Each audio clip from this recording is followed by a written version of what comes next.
નમસ્કાર, આપ જોઈ રહ્યા છો નેશન પ્લસ ન્યૂઝ. હું છું આપની સાથે હેતલ ભગત. છોટાઉદેપુર નગરમાં આવેલ દરબાર હોલ ખાતે નારી સંમેલન કાર્યક્રમ યોજાયો હતો.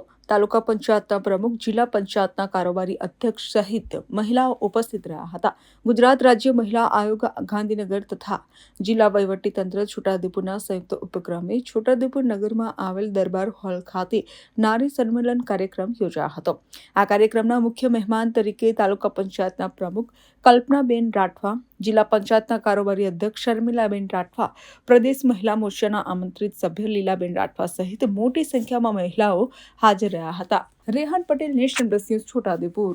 સમાચારોના સતત અપડેટ મેળવવા માટે અમારી નેશન પ્લસ ન્યૂઝની યુટ્યુબ ચેનલને સબસ્ક્રાઇબ કરો, બેલ આઇકન દબાવો અને જોડાયેલા રહો ફેસબુક, ઇન્સ્ટાગ્રામ અને ટ્વિટર પર.